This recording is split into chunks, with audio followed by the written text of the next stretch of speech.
Okay. We'll start over again as I'm recording now.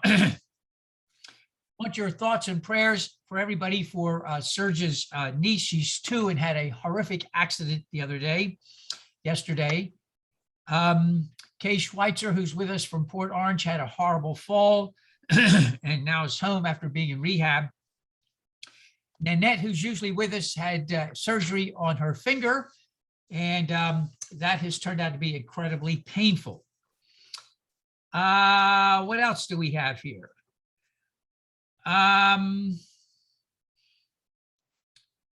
class is going to be emailed differently. I had a disaster when I woke up this morning. All of my emails from Dr. Kenneth E. Claus Jr. had been spammed. In other words, I can get emails in, but I can't send anything out. Everything had been returned.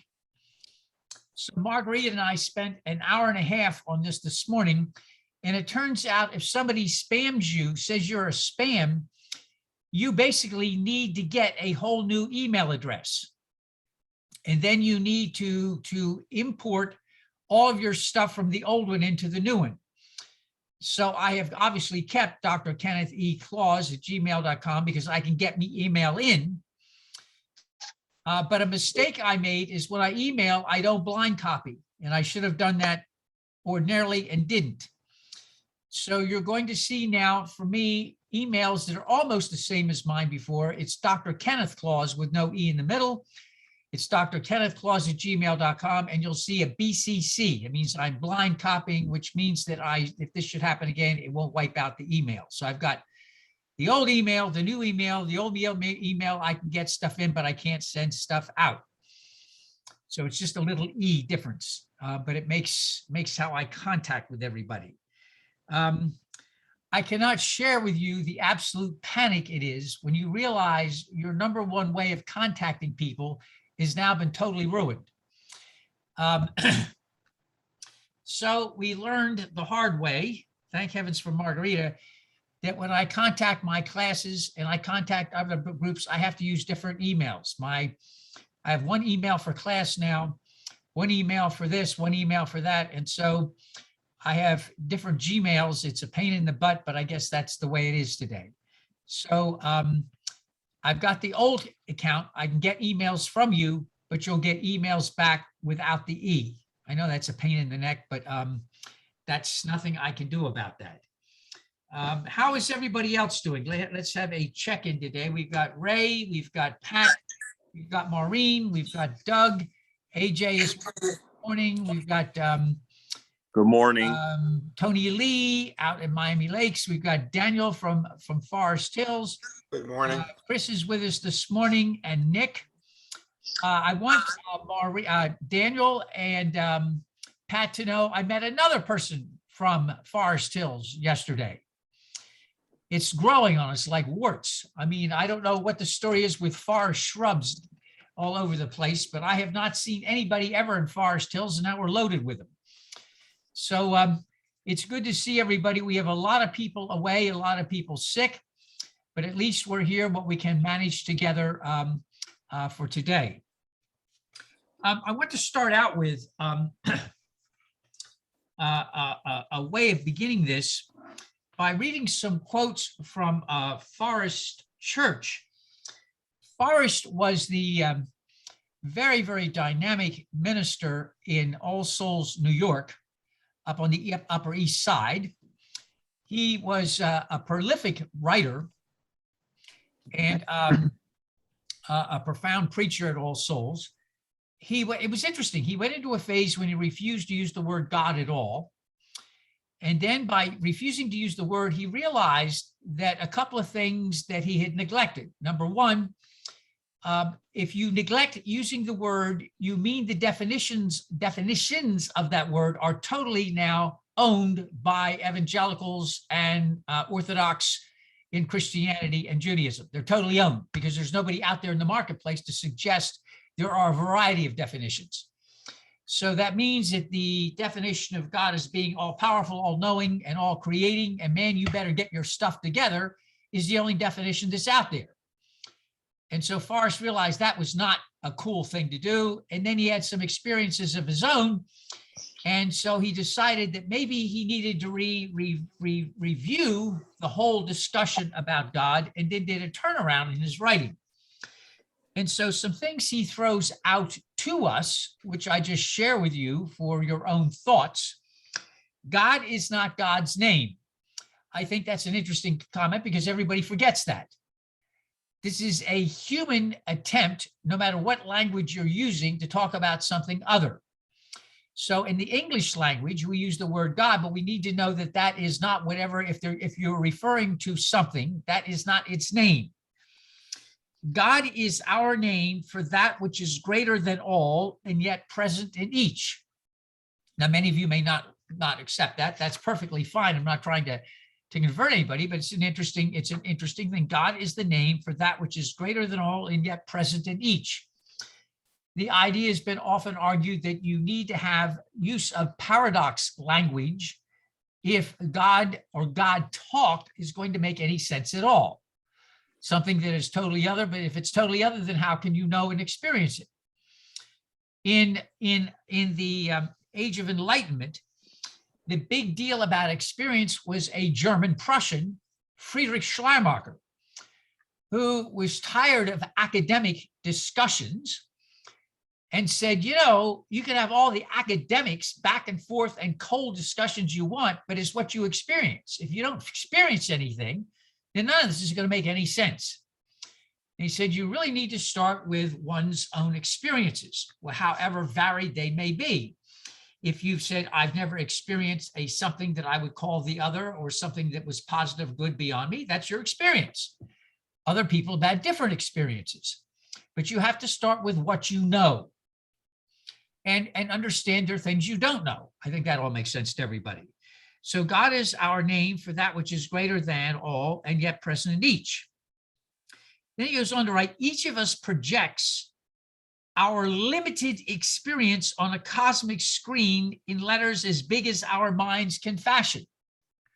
In other words, we have an idea of things, but we need to remind ourselves, as great as our ideas may be in our head, they're still tiny. And I think those of you who are younger than me probably are not surprised by this. I was surprised when a couple of years ago, the big thing now is there are multiple universes, that what you think you see is just a blip on the screen, and maybe it's not even a blip. It may be a far, far image of a blip. But the reminder is that what we think we see and know is limited, and we tend to, especially our species, tends to forget that. I thought it was interesting today that we got an email from to the UU clergy.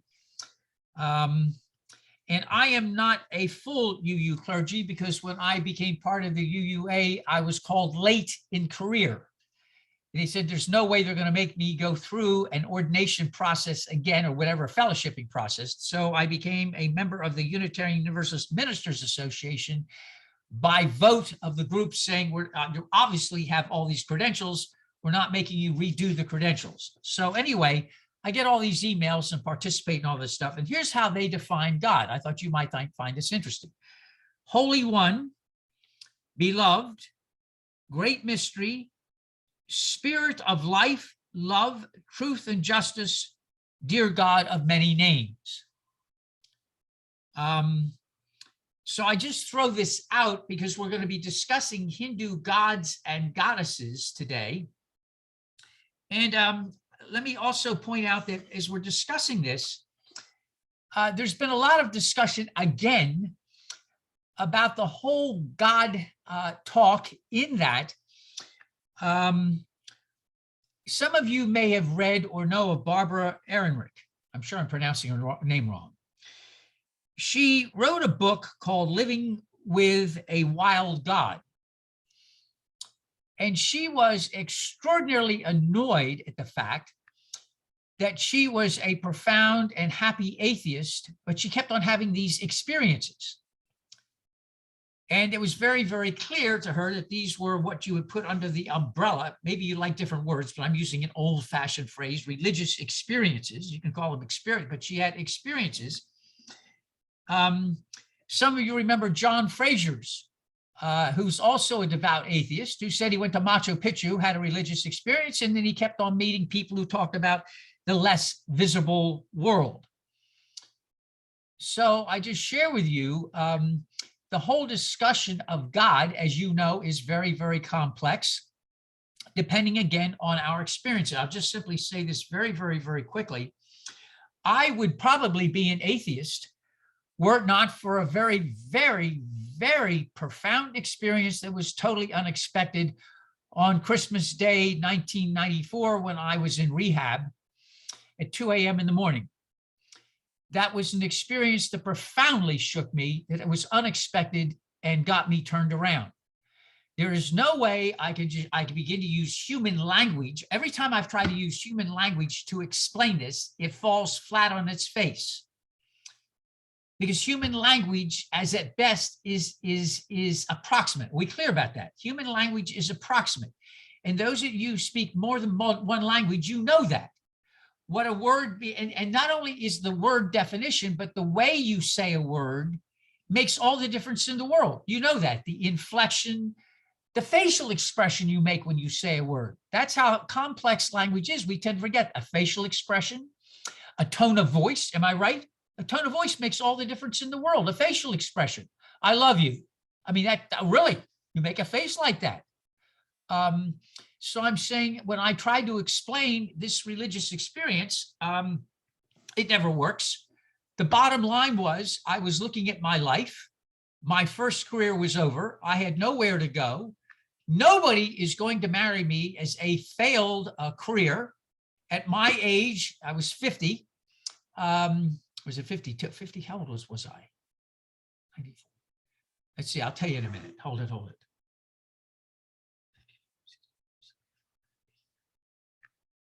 I was 49. Nobody was going to marry me as I'm heading into my 50th year with a heart transplant and a failed career. Who's going to marry that? I wouldn't marry somebody like that. I had no career and no future. And I had an experience where, and again, the language, I apologize, the language doesn't work. I had a voice basically say to me, you should be grateful you have a chance to get out of the sun and recover and discover you again. You have a chance to fix things, but it's up to you. You fix them and you make your choices in all of this. I'm not going to let you alone.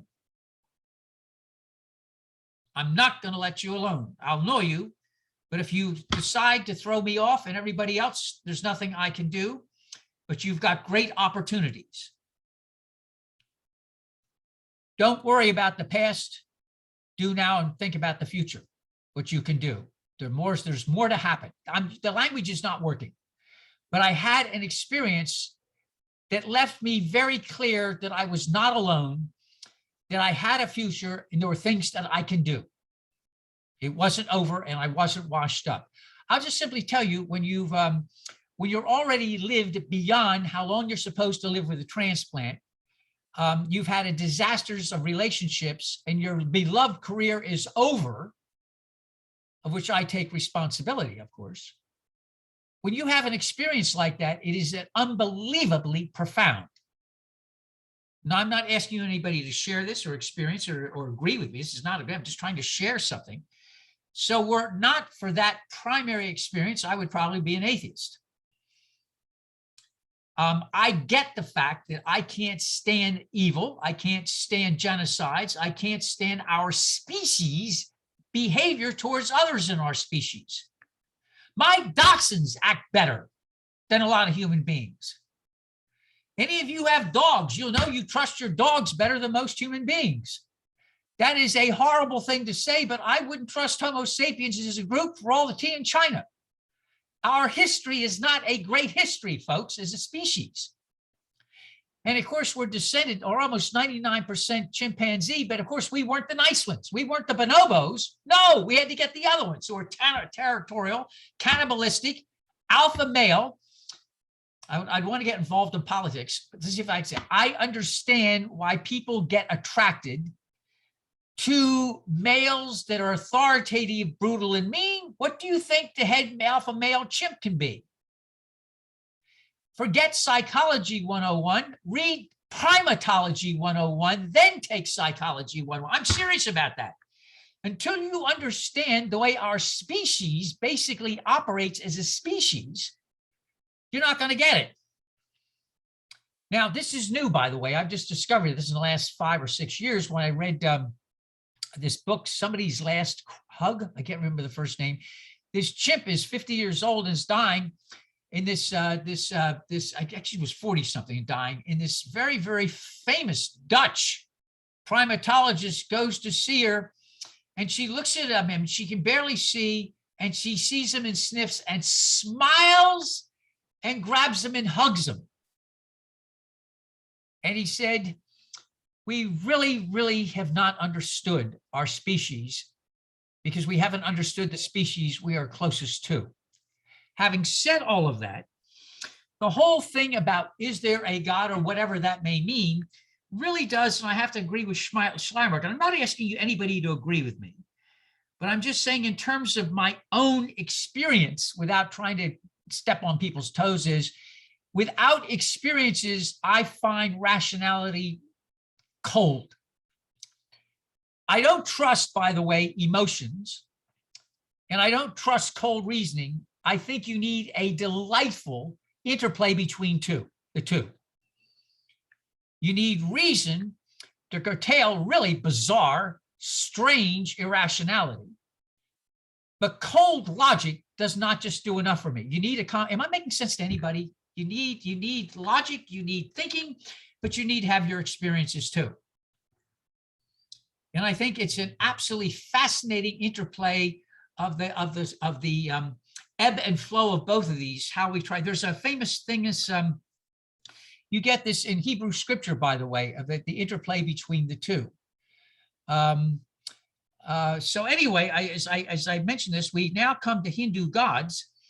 And to start, I want to read to you again our thing about Brahman.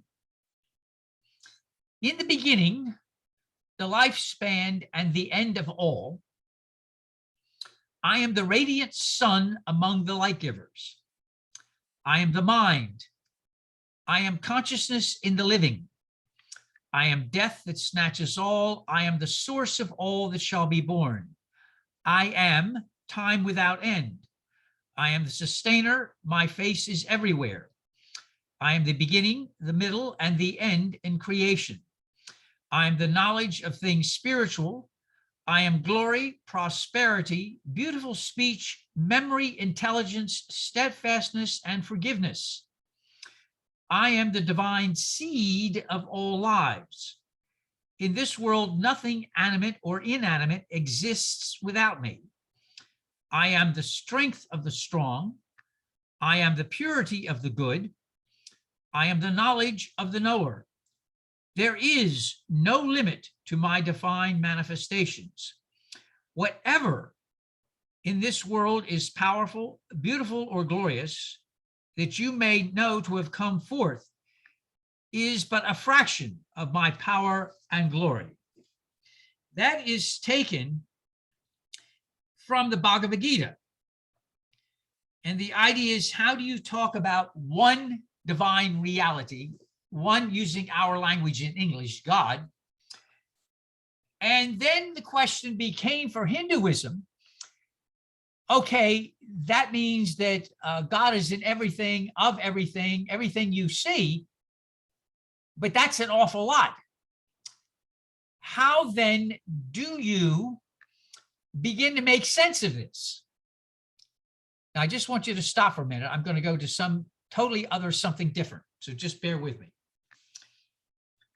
As a species, most people need something concrete.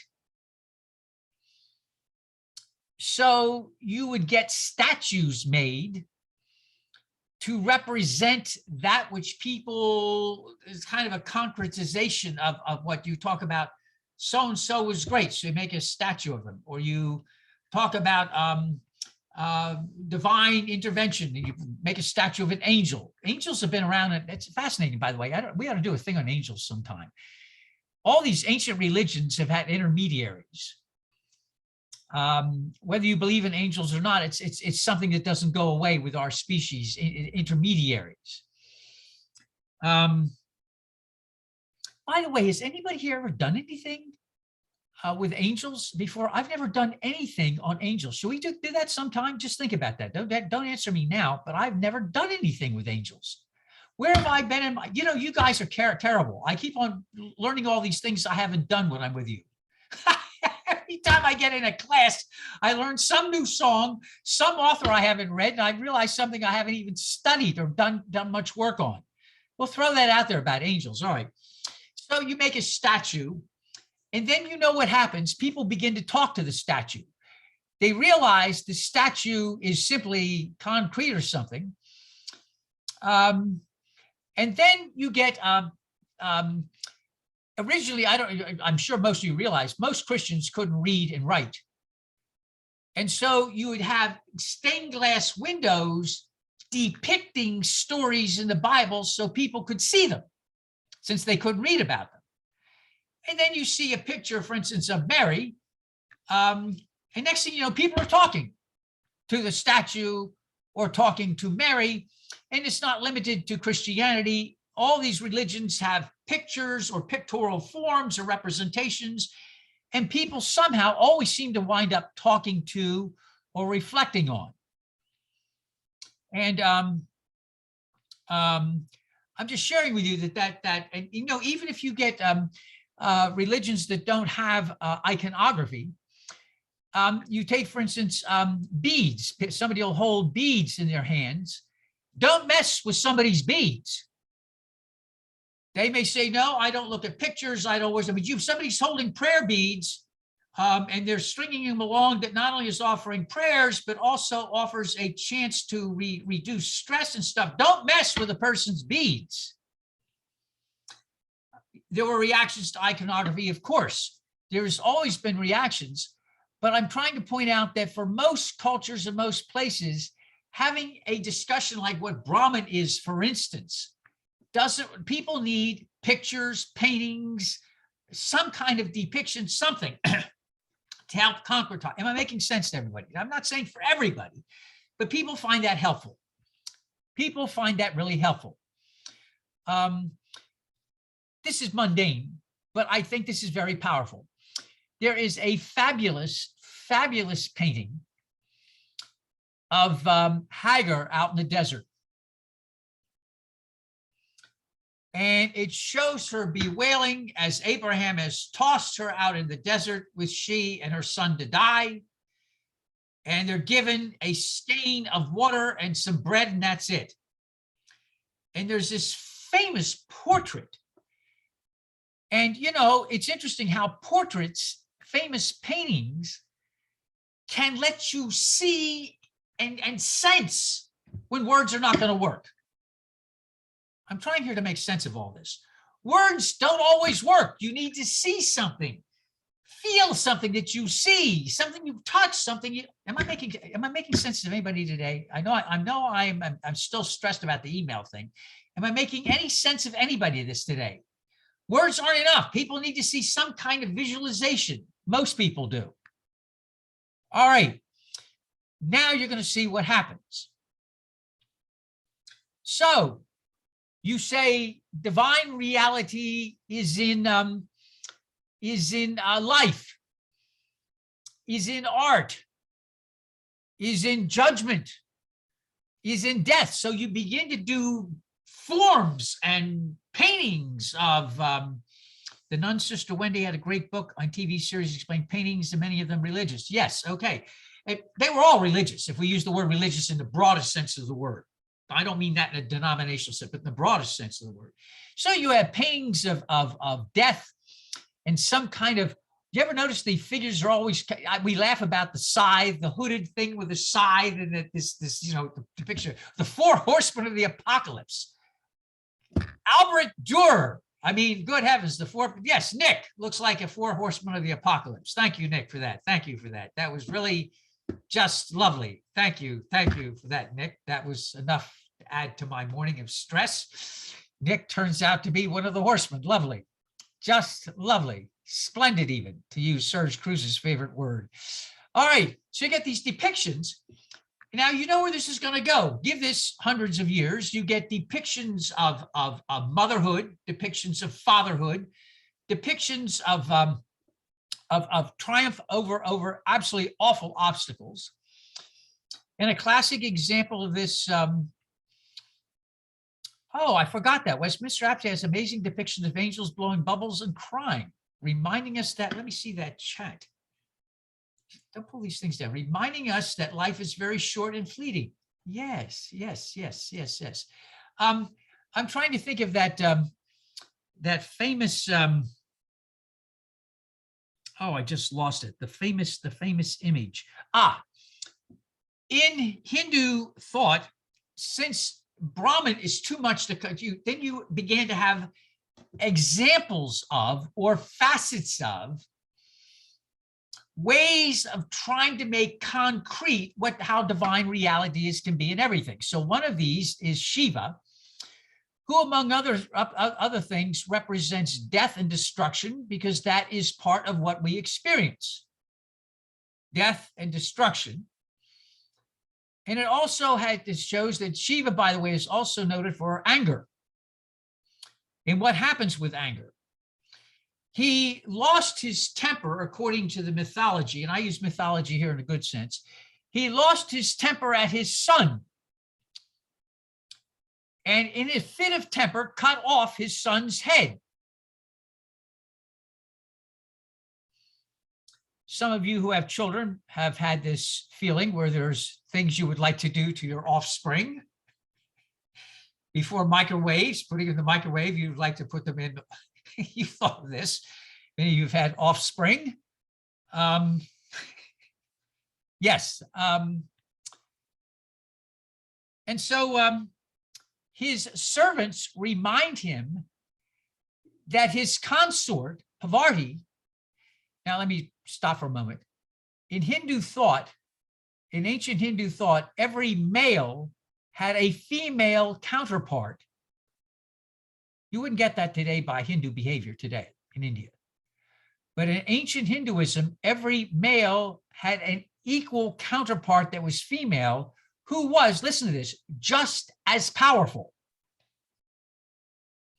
So his servants said to him, "You are going to die. If Pavarti sees what you have done to her child, your son, she will kill you. She will do worse to you than you did to your son." So the story goes, he says to his servants, "Go find me the most magnificent head in creation." Obviously, it is not a human head. So I don't know if you've ever studied elephants, but elephants are unbelievably fascinating creatures. Animals beloved, pick a word. And so the servants bring back the head of an elephant, and they place it on his son, and his son's known now as Ganesh or Ganesha. And among other things, he's good fortune, but basically he's reminded that that you can overcome bad obstacles when you least expect it. Now, everybody here has had experiences when you thought very bad things, and the next thing you know, within a day or two, it turns around to be totally opposite. Am I right? Has that ever happened to you? No, yes, it happens to some. I warn my students, you may get a call from a doctor's office. They always call you at the end of the day, so you can't get back, saying, "We need to talk to you immediately," which of course, I love that. I don't know, people get shot for that. Seriously, you leave a message at 4:30, just to clear, "We need to talk to you immediately, call us." What is that? What kind, anyway, so your anxiety level goes up. At Miami-Dade College, when I first started to teach there, I was teaching English, and I got a call after I'd been there 1 year at 4:30 in the afternoon, said, "We are very, very sorry. We have to let you go. There's nothing you've done wrong. Your reviews are terrific, But Saxes come in and you do not have enough credits in teaching English. Unless you have 18 graduate credits or a master's, we've had to let go a whole bunch of people. And we're very, very sorry. You did a great job. Thank you very much for your time. Goodbye. This was like in 2 minutes, and I'm sitting there at 4:30, close up the, wow. The next morning at 9 o'clock, I get a call. Oh, you know, we read your transcript wrong. Sachs went over your transcript, and it turns out when you were at Union Theological Seminary, they did not call it Old Testament, New Testament. They called it literature, history, and I forget what other thing of the of the Common Era, history, religion. Oh, history, literature, and religion. History, literature, religion, something else of the before the Common Era. I mean, the way they worded it, so you could get graduate credits for literature, history, religion, and something else. It was a brilliant way to set up the courses because they did work with, they were part of Columbia University. They're affiliated with. So they wanted to be sure you could transfer Union's credits back and forth to the Columbia's Department of Religion, so and other departments too. So you said literature, history, religion, something else, rather than saying an introduction to the New Testament. That's very limiting. So they opened that up. So they read the thing wrong. So it went from 4:30 in the afternoon to being fired to 9 o'clock in the morning the next day being said, oh, you're fine. Now that's just a minor example, but people have all kinds of examples of when things were like whatever, and they turn around and they're fine. So this represents this kind of experience. So you get something, you get a story to talk about this. Horrific story, cuts off his son's head. You talk about anger and how anger can do very, very bad things. But then there's this part of divine reality that also says that that things can be overcome when you least expect it. The idea is, how do you talk about these things? You tell stories and you make it art. And you've all seen pictures of Ganesh, the baby, the elephant with the head on. And so people needed to see something to remind them that it's not all just about the head. So you get gargoyles. You get angels blowing bubbles, as Roy said, and realize life is fleeting, but bubbles pop. Think of Hieronymus Bosch. Oh, that triptych of his. I to this day, I don't know how he got those images. Or Albrecht Dürer in the Four Horsemen of the Apocalypse. Or some of the, go back to ancient art. You get some stuff from Olmec art or ancient Mayan art. When you look at depictions of things, and people need to see and interact. Look at the number of people that ancient times did things with their hands because they needed to see and do. So then Hinduism will begin to develop this absolute incredible number of gods and goddesses to be examples of just how divine reality is in everything. What happens is, over a period of time, is that people will begin to take these gods and goddesses as real, independent gods and goddesses who have their own real lives and real power and real this and real that. What starts out as being an example of, or trying to show you the immense diversity of the vitality of Brahman, then takes on different forms of mythologies and paintings and art, and then these take on lives of their own. So Hinduism, which was originally monotheistic in one sense, over a period of time devolves into polytheism. And so what people remember whenever they visit India is the incredible panoply of gods and goddesses. And some of them were downright scary. Let me see if I can pull up the one that is just lovely.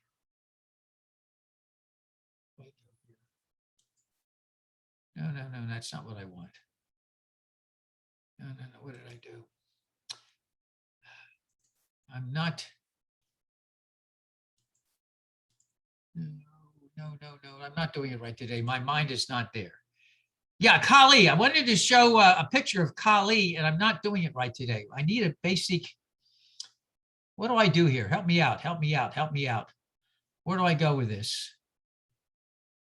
I'm trying to. I'm good at this.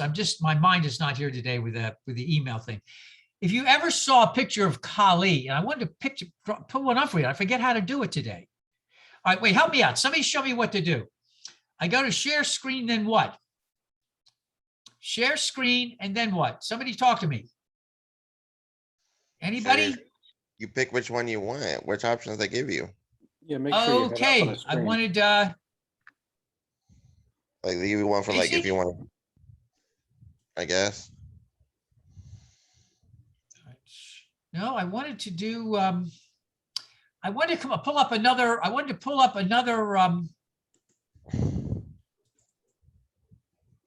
no, I can't. No, you're not drawing. No, I wanted to get the one where you pull up and you up here, you have another, Another what? you have another thing where you can click on maps and things like that. I don't know. Files. I wouldn't Yeah, you- obsess about it too much. I guess you could let somebody else co-host and share their screen, but No, I used to be able to do it all the time. That's the problem. I'm not, They give you so many options, and when you click share screen, it gives you like desktop, whatever. yeah, well, I wanted to use a desktop. Maybe I can do that. Well, I'll Yeah. figure it out. As they said, it's my problem is that I had with the email today. I'm not sharp. For those of you who came in late, I found out all my Dr. Kenneth E. Claus emails going out were stopped. Somebody said it was a spam and everything got, so I had to redo with Margarita Day for an hour and a half, my entire email system with Dr. Kenneth E. Claus, and I had to add a new mail, and my mind is near. There's a way, I want to show you up a picture. I've done this before here. I'm going to show you a picture of Kali with many arms. She's all dark, many arms, skulls, blood, and everything else. And people would see that, or they would see a blue goddess with red and orange and yellow tints. And, you know, Elmer and Ethel coming from the Midwest are not going to be able to handle this. And people from China weren't able to handle this. I mean, they were trying to show the dynamism of what Brahman is in art.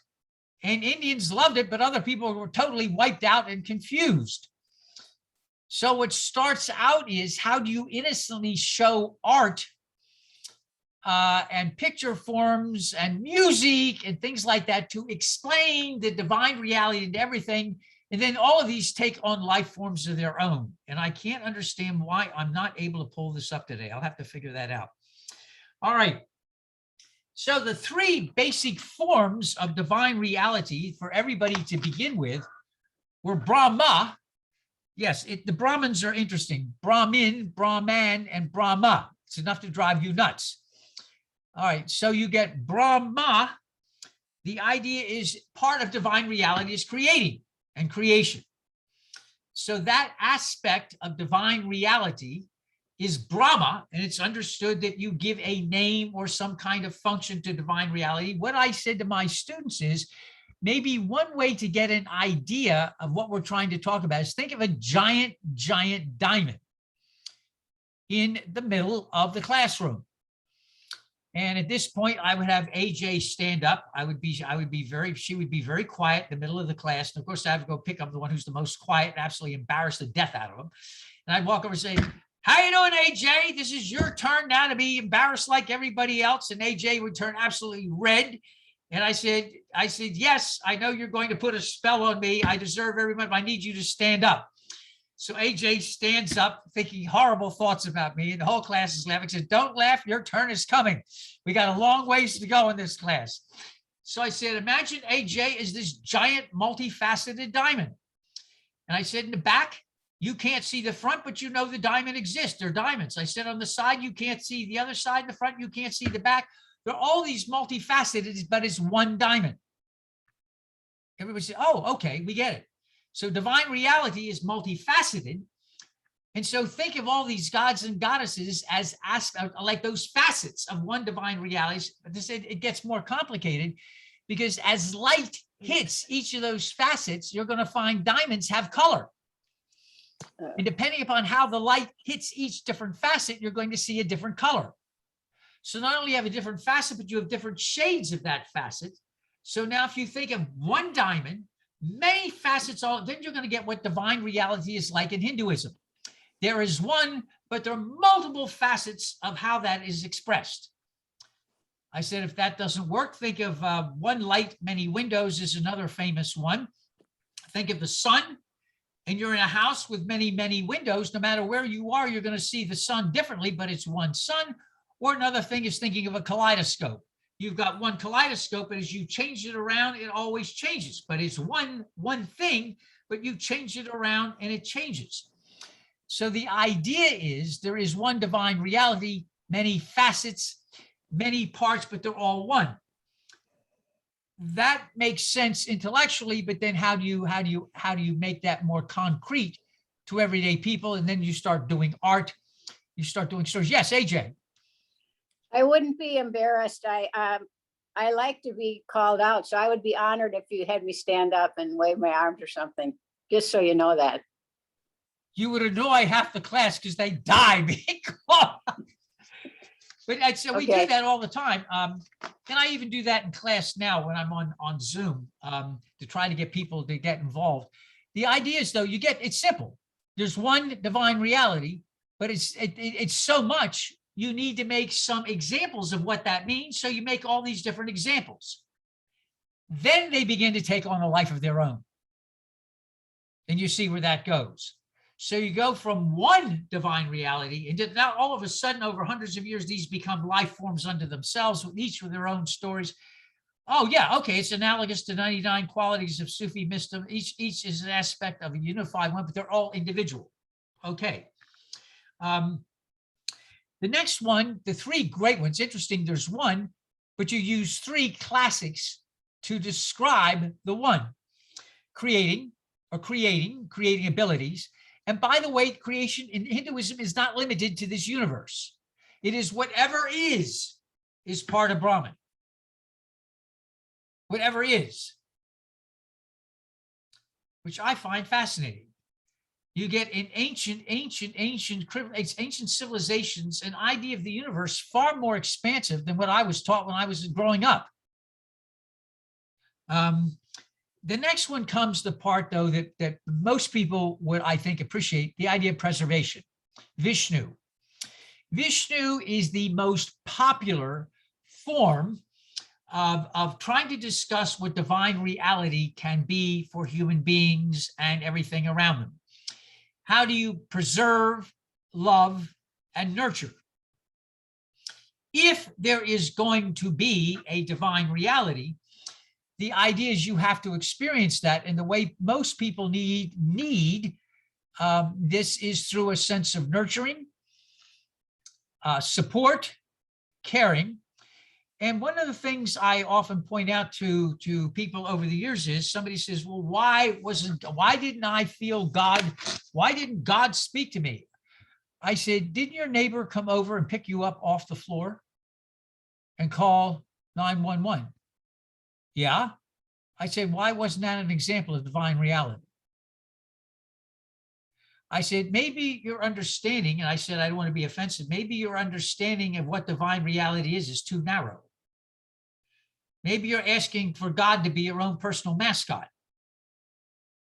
I said, I'm not trying to be offensive, but God does not come, or whatever you're considering God to be, unless it's a mascot, whenever you need that God. And when you don't need the God, you put it away in the box or in a corner someplace to collect dust.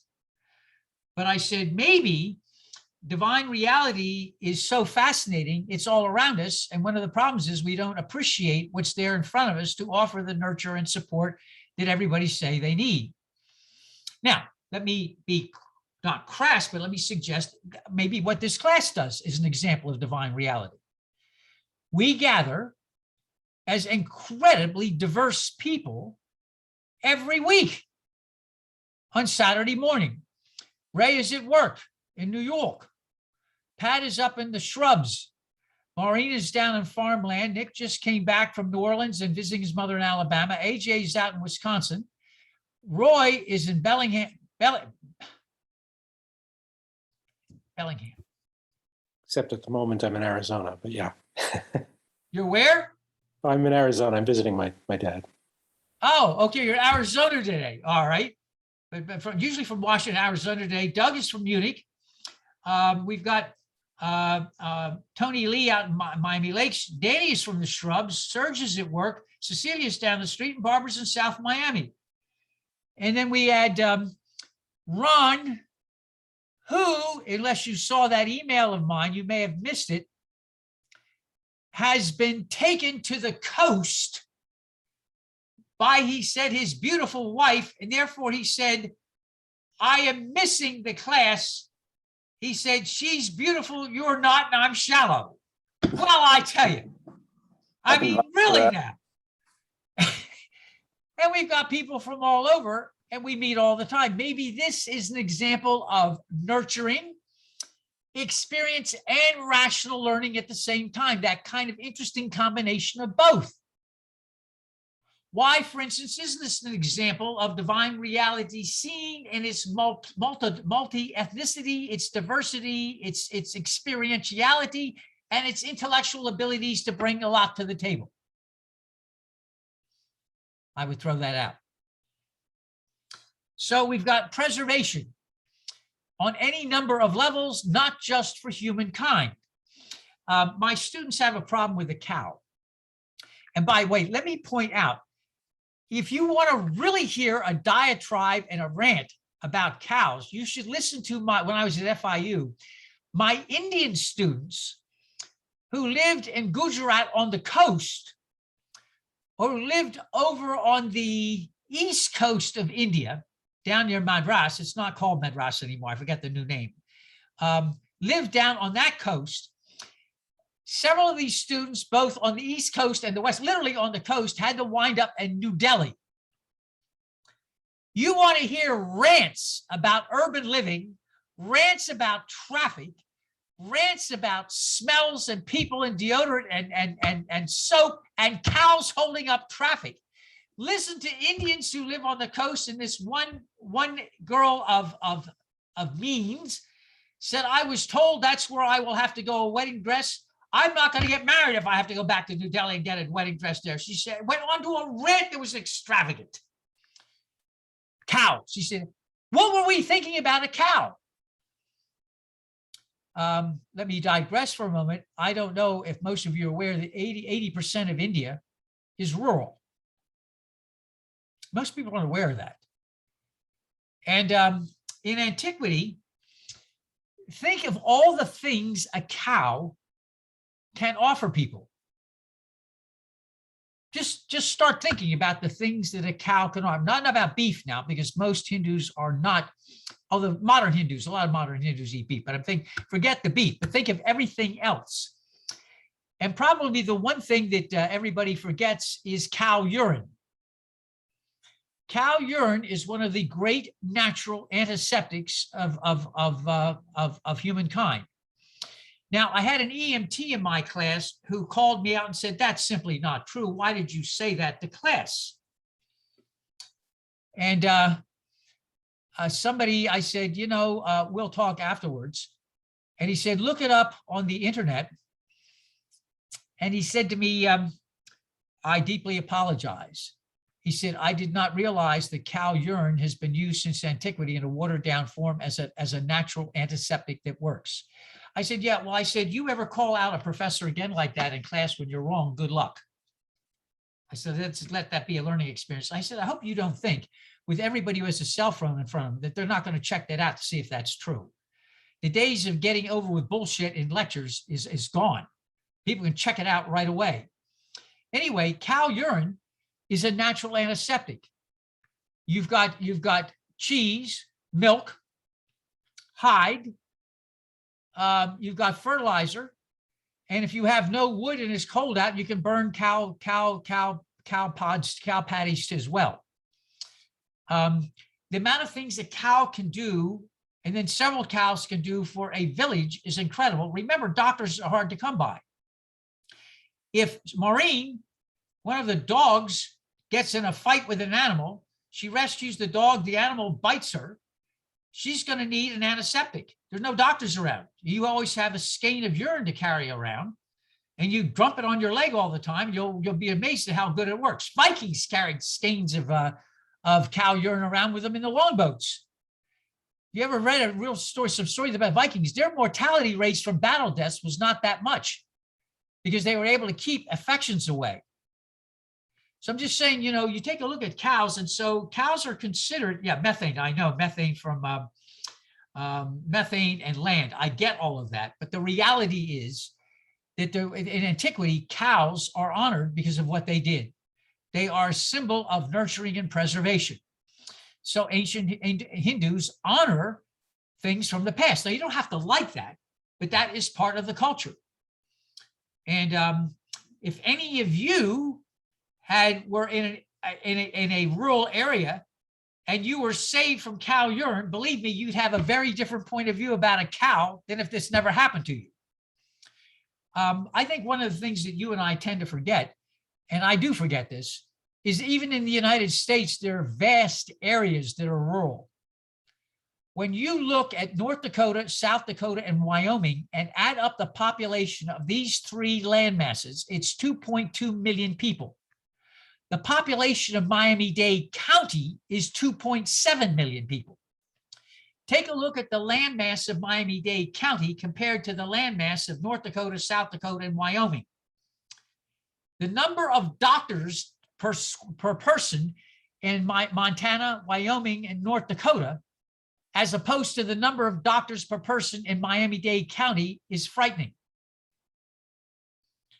So I'm just sharing with you the idea of, thinking that doctors are available, modern medicine is available. Have you read about the number of rural hospitals that have been closed because they don't make money? Big business owns hospitals today. If the bottom line isn't made, they close them up. And I got an article here the other day that I printed out because I was going to use it in a Sunday share sometime about how many rural hospitals have been closed. And that means sometimes you have to go 200 or 300 miles to get to a hospital. And doctors are committing suicide in rural areas in this country because they're just bereft that they can't save people. What would you do if you had committed your life to rural medicine? They closed up a hospital and you had 15 or 20 deaths that you knew that could have been saved and could have had longer lives ahead, and you had to deal with that again and again because it was all about freaking money, making the bottom line. Nobody cared about people. It was all about the bottom line. And doctors are committing suicide. So I just share with you that the idea, the cow and the urine and primitive things, you can see why that has a huge impact. We forget our rural areas. We really do. I do. I'm not blaming this on anybody else. I do. When I was in rehab, Camp Happy, I remember there was one doctor who was out in, I want to say, Montana.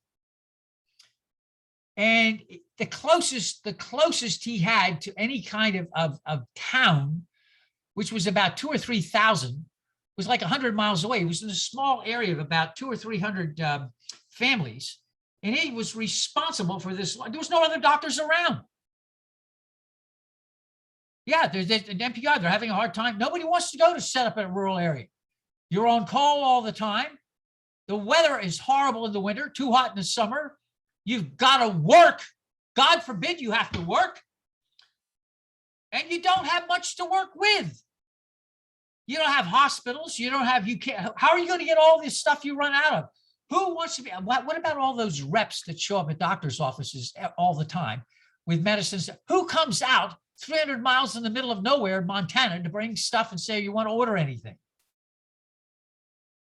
Where are the manufacturer's reps? So I'm just sharing you, we forget rural areas have major problems. Look at Georgia, in the rural areas where they're having COVID issues. Look at Texas, look at Louisiana, look at Mississippi.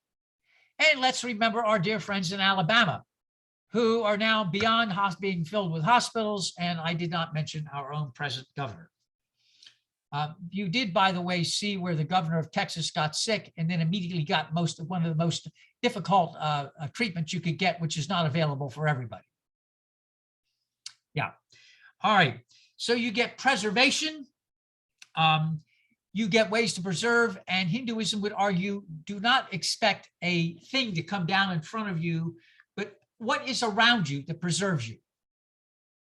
It's more than just a God or a thing or an entity or whatever. It is all that is there around you in your life to offer preservation and health. In the story of the Bhagavad Gita, when Arjuna is thinking about, I don't want to do this anymore. I don't want to go and do the right thing and reclaim my land, which has been abused. My people have been abused. My wife has been abused. I don't want to do that because the people are going to die. Who was the one who spoke to him? Arjuna, about your responsibility for justice, your responsibility for doing the right thing, your responsibility for rectifying the mistake you, Arjuna, made to begin with. Who was that? Who was the one who offered that? Was Krishna, who was an avatar of Vishnu. It is understood that Vishnu will have avatars, incarnations, to work with human beings. This is part of the story form. Now, there are, I think, 10 incarnations. Siddhartha, Hinduism co-ops Siddhartha.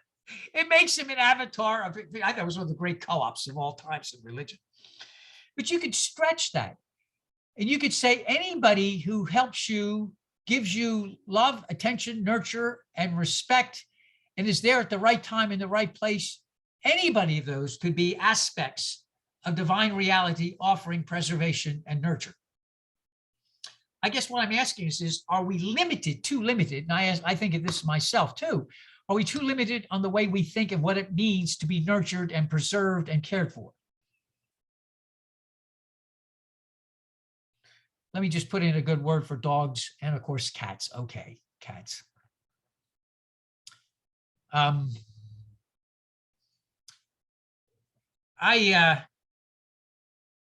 remember that after I had that episode where the virus went into my heart, and they lost me for a couple of minutes. And when I was released from downtown in Chicago, the head cardiologist said to me, "Do you have dogs?"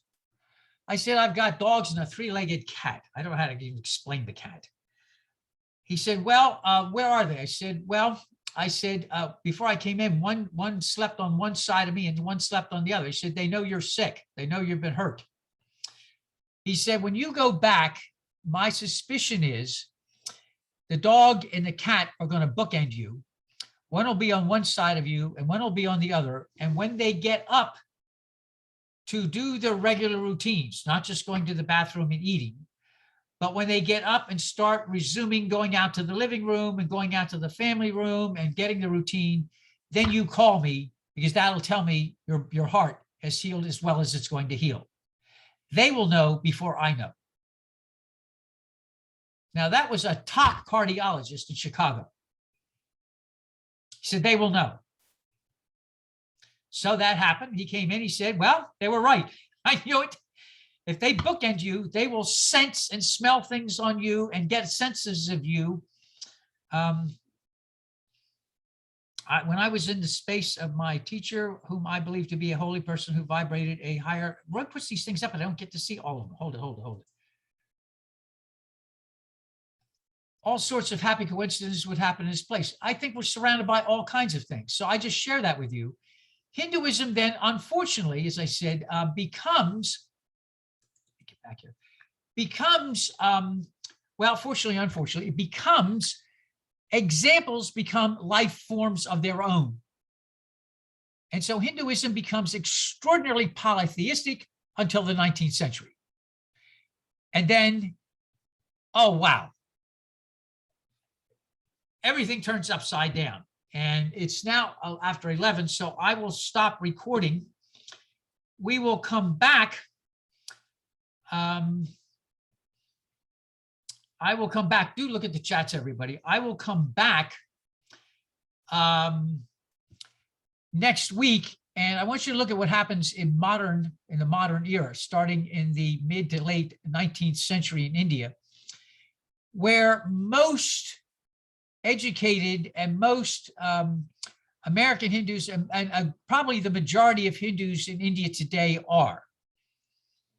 All because of of two or three, probably three, I should say, 3 or 4 incredible reformers who will go at great lengths and ends to return Hinduism to its basic roots of reminding everybody there is one divine reality. You've confused examples of how that can play out into real things. You become polytheistic when that was never the original intention of the Vedas. And we'll talk about that at great length next class. Now, do, if you want to, next class, share some examples of things that have happened to you that are different, if you wish, or if you're not, where you were surprised about how something happened to you. Now, you may consider that an example of the divine or not, but just if there's been an extraordinary example, if you don't feel comfortable with that, that's perfectly fine.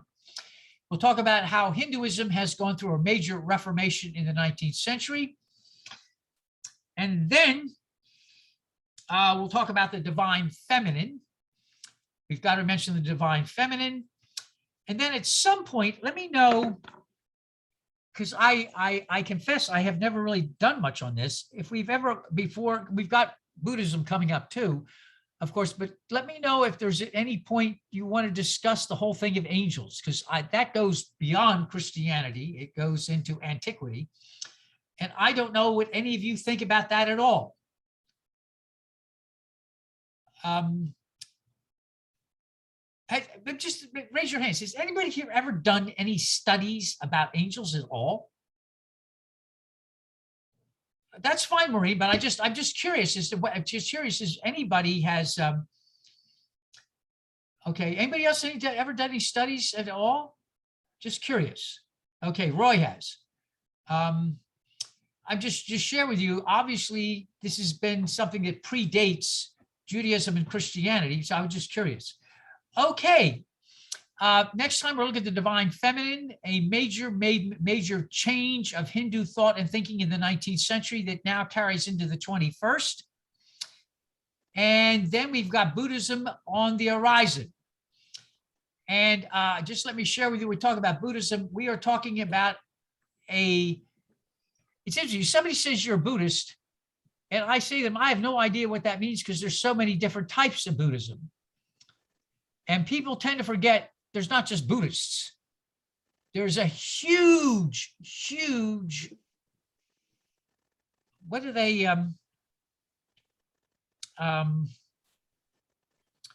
say the difference between New Zealand, the distance between New Zealand and Australia is the ditch. I think they call it the ditch. You're over beyond the ditch between New Zealand and Australia. I keep on forgetting they're 1,000 miles apart. I keep on thinking New Zealand is right next to Australia. It's not.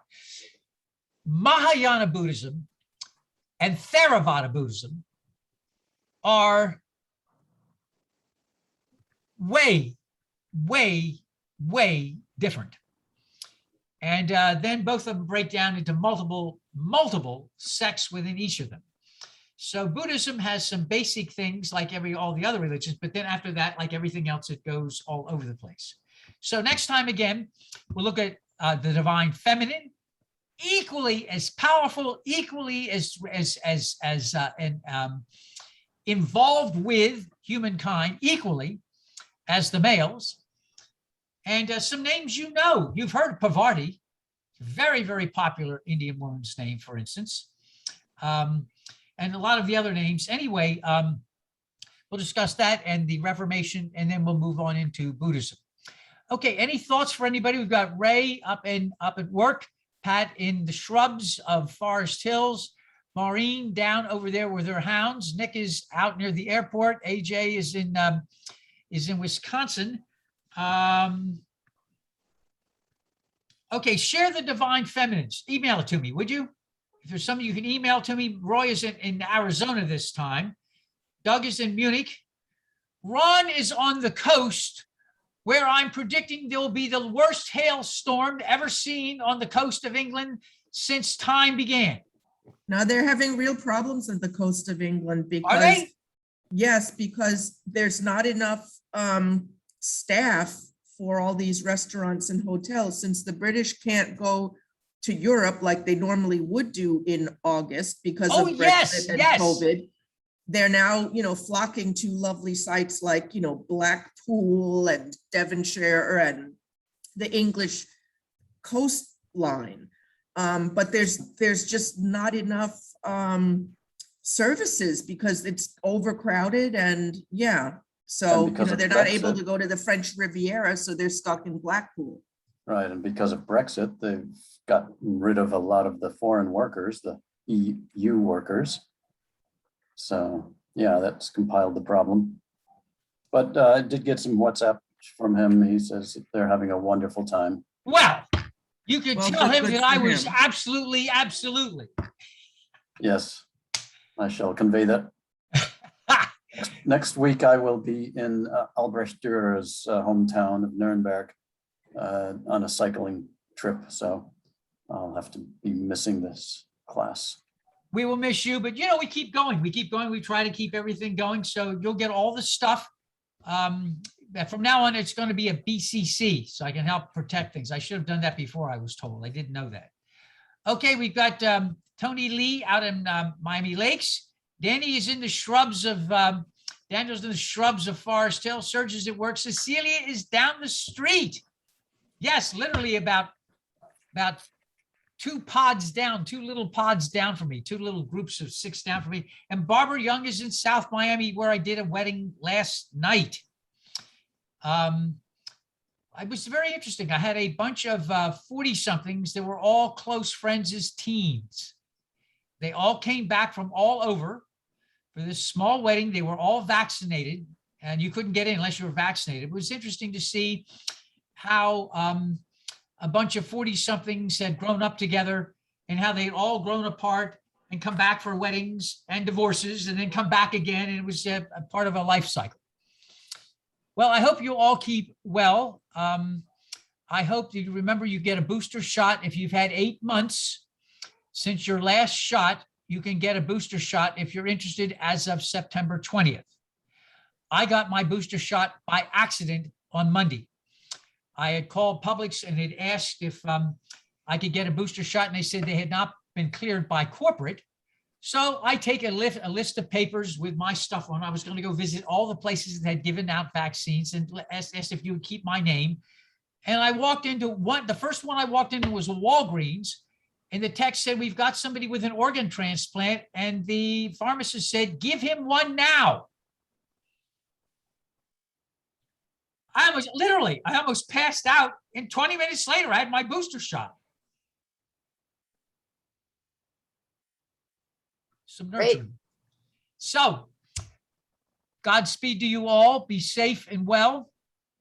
I cannot thank you enough for meeting continually through the summer. It's a delight to see everybody. And Roy, if you can send me about that, if you would, about the Divine Feminine, let me use that next week. I love resources. All right. Thank you so much. I will continue. I'll stop recording. I'll send this on to everybody. Loves to you all. Bye-bye now. Bye-bye.